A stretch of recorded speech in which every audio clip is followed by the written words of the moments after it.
Tonight, I'm in stitches, so you get a special interview with our very special friend, Rick Stacey. Now, let's start the show. Welcome to Multiverse Tonight, your source for geek news. We dissect films, games, comics, and much more, bringing you insightful commentary on pop culture. This is Multiverse Tonight. Now, here's your host, Thomas Townley. Hello, everyone, and welcome to episode 252 of Multiverse Tonight. Of course, your host, Thomas Townley. And, if you're watching me on video, you'll notice this is the same shirt as the last episode. And that's because, I'm actually in bed right now, about a few feet away in my bedroom, having just recovered from foot surgery. So I just, it didn't seem apt for me to, try to do a show when I might be hopped up on painkillers. So instead, I recently did a interview with Rick Stacey. Of course, you can go back in our catalog there and find, plenty of episodes with him. So, and for you to enjoy. But I thought I'd chat with him about the films of the past summer, Superman and Fantastic Four First Steps, and get his take on things. So let's go to that interview.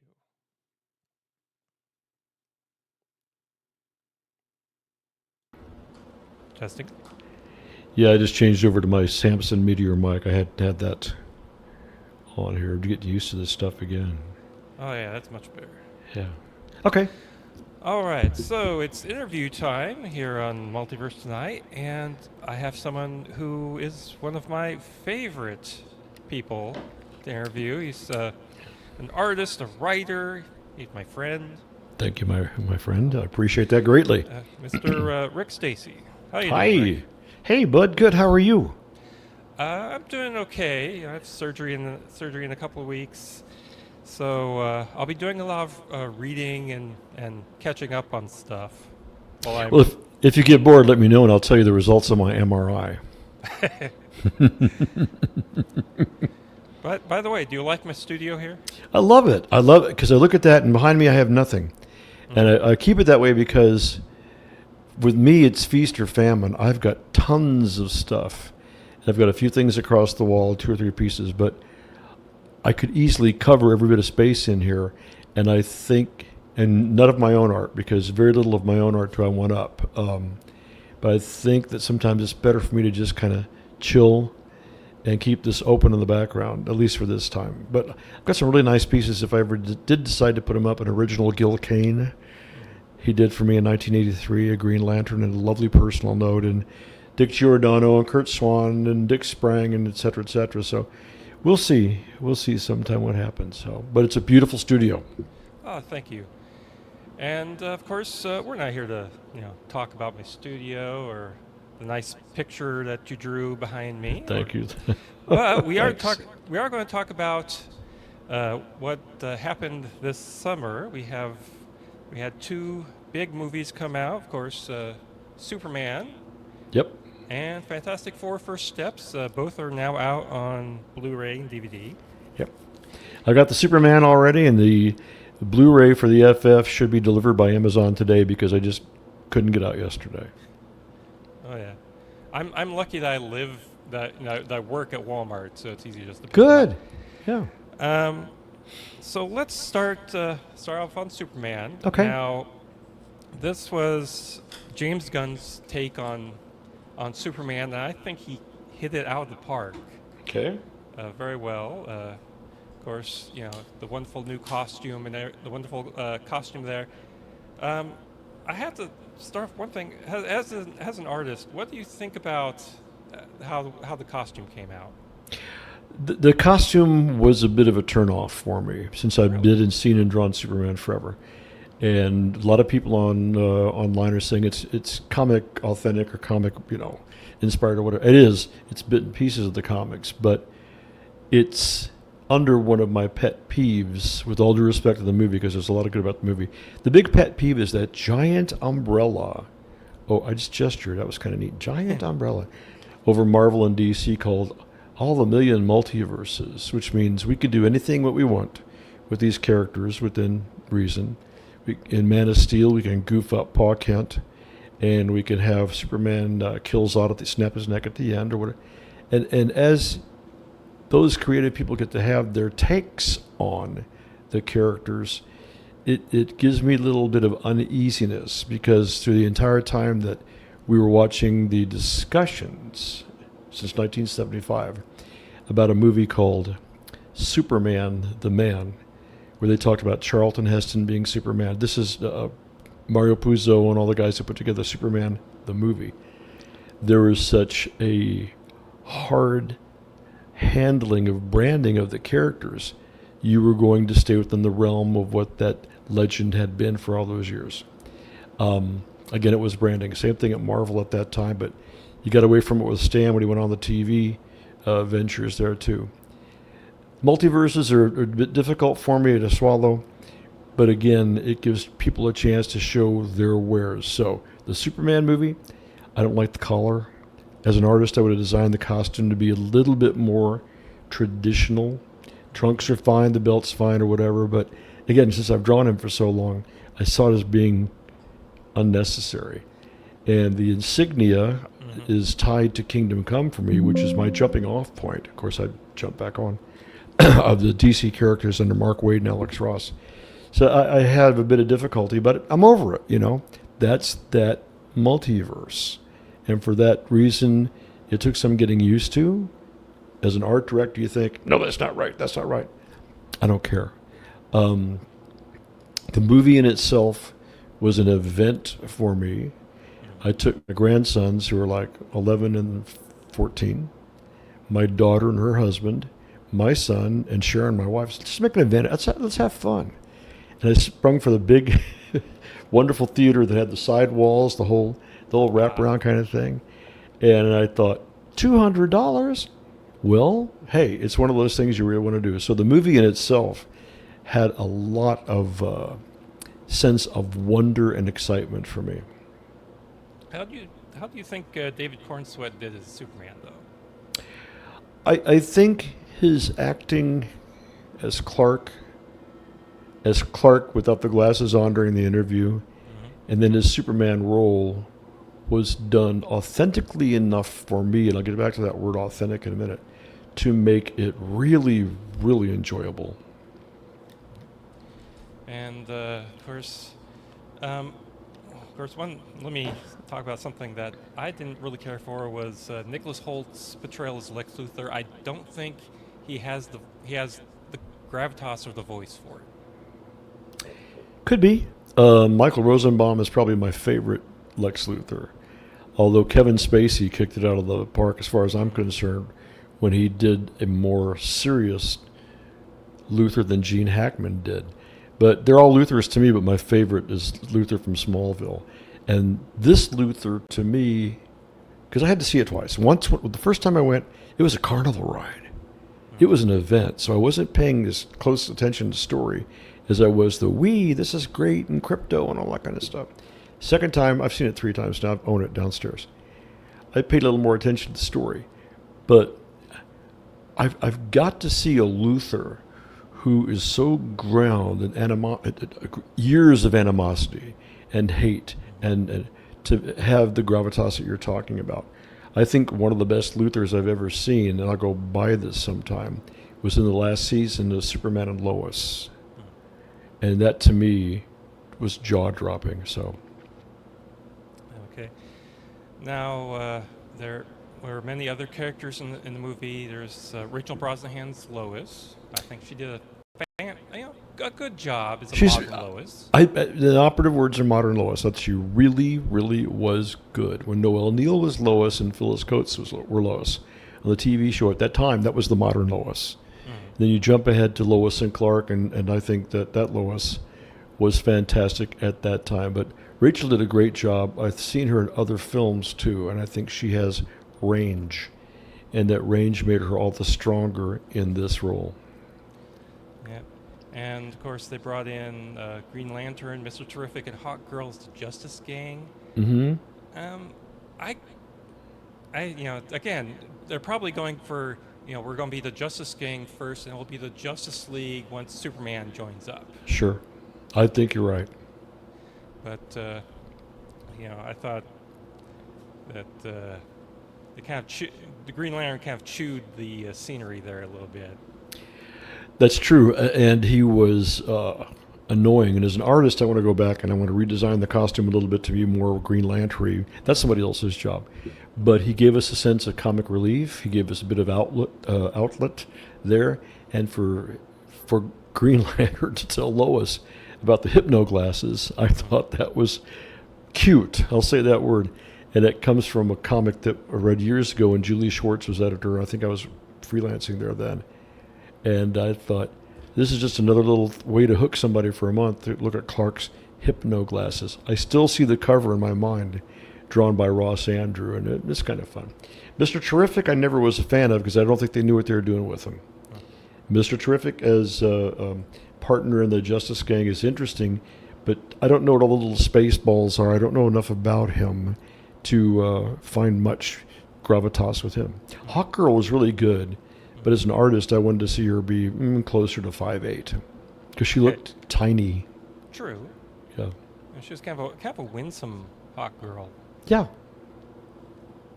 But I also want to see the Hawk Man that's supposed to go with the Hawk Girl. Yeah.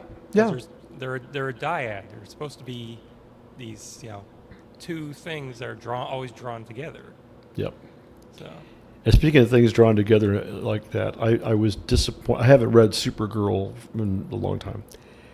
Comics are just too expensive, and to my liking, I'm not liking a lot of them.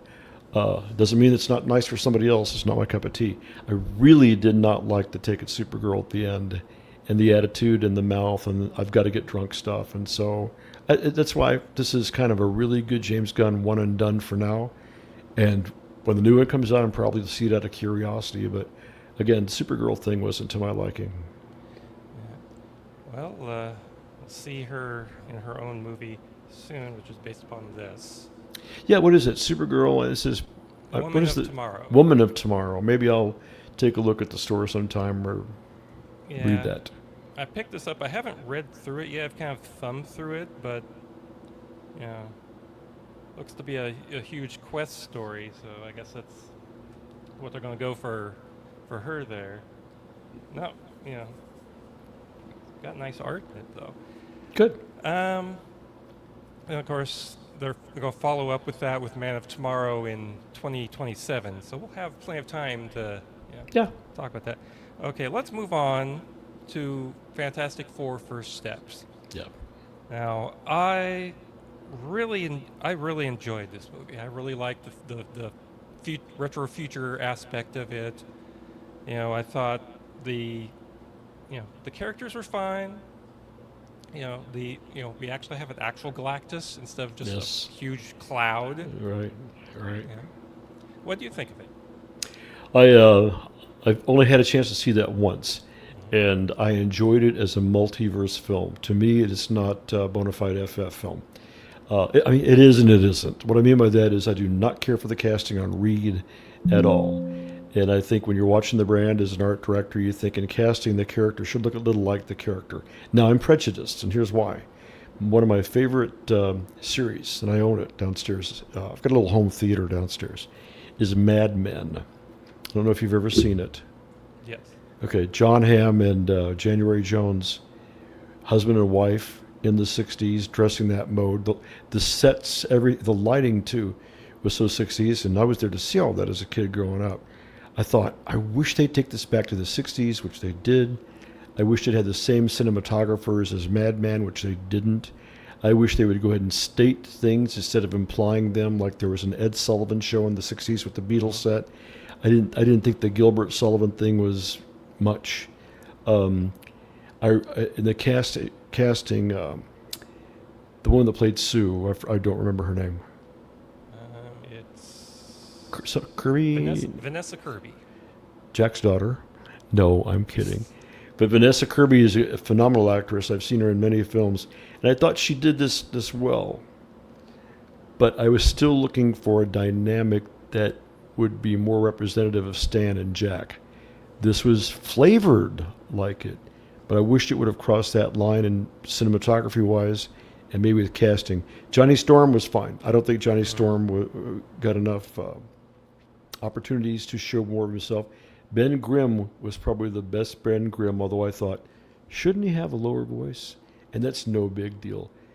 The jokes like, say it, Ben, say it. And I'm not going to say it. That's in the cartoons. That was adorable. Shala Bal as the other Sentinel, I had no problem with that. I like her, as a matter of fact. She was wonderful in Ozark and some other, the woman who played that part. Yeah. Other roles I've seen her in, but it is what it is. It'll be delivered to I'm pointing right now, to my doorstep here in a couple hours. I hope to watch it this afternoon as one of the multiverse attempts at the FF. I will say this with all due respect. It left me really pining for another FF movie, not necessarily with this flavor of this cast. But we'll see. We'll see. Well, to think about Reed Richards there, my big thing there was we didn't see him really stretch. Have you watched the cutout scenes yet from the? Not yet. Okay. Have you seen the Red Ghost and the Super 8 scenes on TV? I've seen bits of that.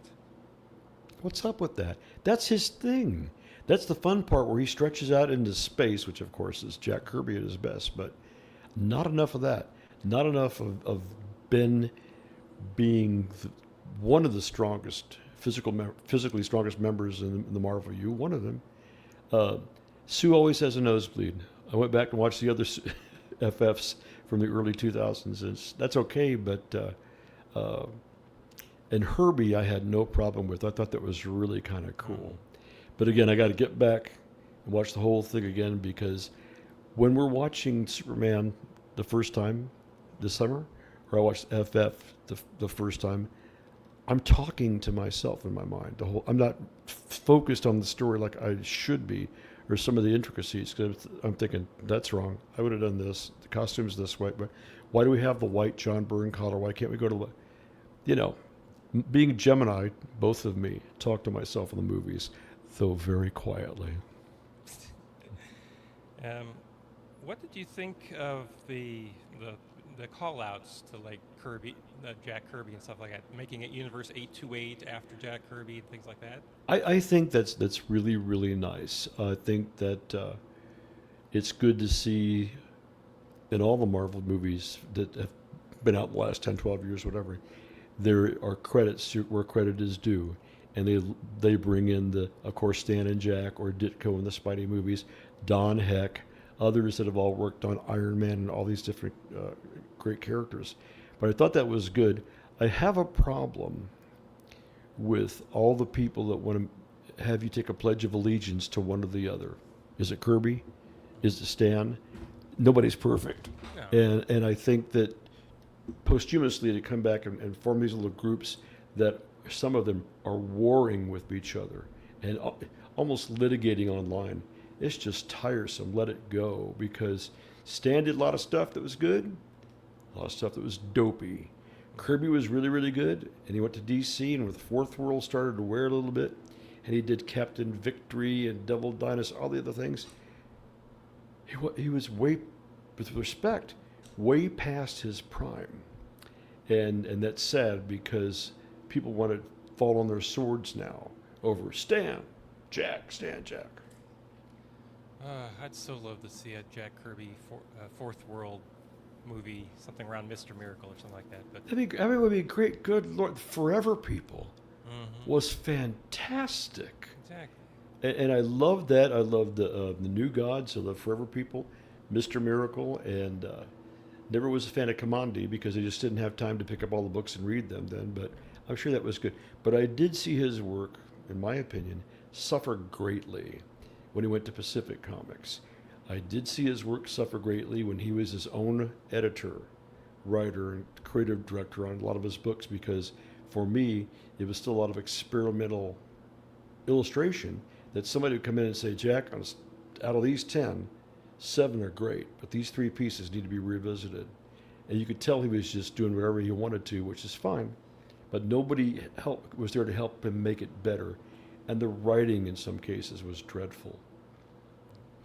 Now, the interesting thing about both these movies was they start 3 to 4 years into the careers of these characters. Yes, So thank you, God. we don't get the origin story again. Yeah, yeah, I'm glad of that. So, you know, um, I'm glad that they at least said, okay, let's just skip over the origin. Agreed. Let's get to them, you know, here at the semi-start of their careers, but not quite in their prime. You know, Gunn did a good job with that when he opened up with 3 years ago. There was or 300 years ago, 333, Yep. and did a really great job with establishing that because we know those tales. And for my money, I think one of the best origin tellings of Superman was Man of Steel. I thought that really had a good story to it and gave it enough oomph to make it semi-contemporary. You want to know one of my big gripes with Superman? What would that be? Pa and Ma Kent with accents, the wrong Oh. accents. Yeah. I didn't care for Mom and Pa Kent at all. The fact that he's a mush and she's talking to her phone, Clark, can we're not that backward here in Kansas. Yeah. They sounded a little too Arkansas for me. Arkansas is great. I go there a lot. Oh yeah. But I think they were cartoon characters, and when you have them become cartoon characters, they lose a lot of humanity, and that's sad. They were poorly cast, I believe, Oh, and yeah. directed. Yeah. That I 100% agree with you on that. Well, so let's think on the future. Where do you think, you know, the DC universe is going to go with James Gunn? They've gone through Peacemaker and kind of set things up there. They're going to Superman. They're going other ways. Marvel seems to be kind of in a holding pattern, trying to figure out what they're doing until they get to the big, you know, Doomsday now with Robert Downey Jr. I love the guy. I think this is a weird casting thing, and it's hard to see him die and come back. But I get it, and it's like I said, it's carnival ride entertainment. And if you find some weight to the story or emotion, that's just icing on the cake. But as you mentioned that, I will go see the next Superman movie. I will see what they're doing with Justice League, but I'm not filled with a sense of wonder and awe. A little of that is because it becomes a little tiresome because we've been so lucky to have so many great films in the past, from Superman with Chris Reeve up to now, at our fingertips. But I will go see it out of curiosity and have a good time with that.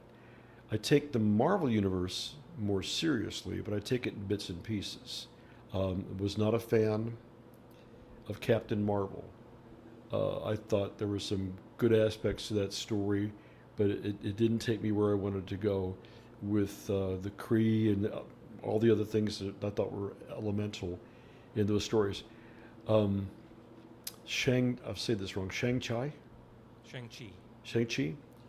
I watched it a couple times, thought it was really entertaining, but to me, if I never see it again, it's okay. No harm, no foul. There's only so much shelf space for your movies, and in your mind when your memory becomes full, just like my Macintosh here. But I'll probably go the last 10 years of Marvel movies since Captain Marvel, like the Marvels and Thunderbolts, whatever. I haven't seen any of them. I just have not been interested. Maybe I'll pick up Thunderbolts sometimes. I don't want to see it on Disney because I think I need to see it on a larger screen downstairs to really feel it. And the disappointment I've had in the scrambling back and forth of a Black Adam and a Superman, or a Black Adam 2, or what happened to Batman 2, has left me dizzy. So, interested, we'll see what happens, but I really have no idea. Yeah. May I say something? Yes. I mentioned Mad Men. Thank you. I mentioned Mad Men to you as being one of the greatest series of all time that stayed in a story, in a time, and a place. I don't know if you've ever seen it. I lived in advertising. The last, after the final episode of Mad Men, about 1969 or 1970, I'm guessing, is when I started to come into the business. So I look for the accuracies, I look for the agency names, the things that gave that credibility, and that was a thrill for me. Credibility being the word, I fell deeply in love with the Daredevil series on Netflix, and I scarfed it up. And I think that the third season right now is interesting, and I liked it. But I think my favorite Marvel entity right now, from a standpoint of theatrical storytelling, lighting, everything that makes entertainment uh, on the screen good, is in Daredevil. Yeah. Now, we're going completely off topic here. Yep. Uh, have you seen John Hamm in Confess Fletch? No. No. You should watch that. He is really good as Fletch. Okay. Is this something I get on Netflix, or is this something I've got to? I have no idea who Fletch is, by the way. He's a character that was first done the Fletch movies with Chevy Chase. Chevy Chase. Okay. This is kind of a Good. reboot of that. It's on. Well, that would be fun. I know it's on Prime Video. Okay, I've got that. Okay. But you should watch that. He does a real good take on the character. Good. I saw him in a commercial last night, and it was Carnivan or whatever this car selling. You could sell your car. And Sharon and I were watching, and he was comedic, and his expressions and his approach and his body language, he was outstanding. I told her I'm so impressed by that he can go from serious to deadly serious, the last seasons of Mad Men, to this comedic approach. The guy's good. He's got range. He does. He has all sorts of range. Well, I've got to get to lunch, and I'm sure you have other things Got some to do things to today. do too. Yeah. So I thank you for the chance to talk with you. It's always a blast to see you. I'm thankful for getting to talk with you too. Maybe I'll call you while I'm convalescing next Do month. it. Do it. Call me. Set this up. Whatever. You just visit back and forth and stuff. I saw a friend of mine yesterday. Been a buddy for many, many years. Mark Wallace is his name, and he's a Superman collector. And we could talk about certain periods of '60s comics or this and that and what have, and really talked at Burger King way too long. They should have kicked us out. But it's always fun to connect with somebody in our community and share these wonderful experiences circling around these characters. Oh yes. Well, Rick, we'll see you soon. All right, buddy, take care. Good luck with your surgery, and please stay in touch. I'll do that. All right, partner.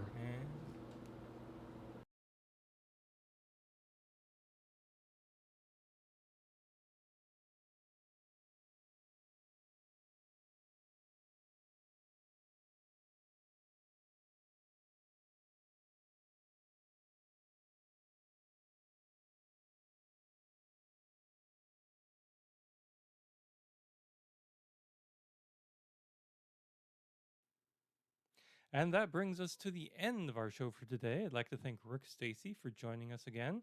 Now, please be sure to check us out on social media. We're at Blue Sky and Twitter at Multiverse Tom, Threads, Facebook, and Instagram as well at Multiverse Tonight. And if you've gotten some value out of the show and would like to pay it back, head on over to multiversetonight.com, where you'll find our Patreon and Ko-fi links, check our show notes, visit our TeePublic store, and so much more. You can also leave some feedback as well, and if this is your first time listening, thank you very much and welcome. Now please hit that subscribe button and share us with others. Now thanks to Hot Dope for the intro music and Lobo Loco for the outro theme music. Thanks for watching this edition of Multiverse Tonight. We'll be back in 2 weeks with more sci-fi and comic book news. And hopefully I'll be feeling a lot better. Now please exit the universe in an orderly fashion. Good night. Multiverse Tonight is a production of Half Baked Genre Productions. Copyright 2025. All rights reserved.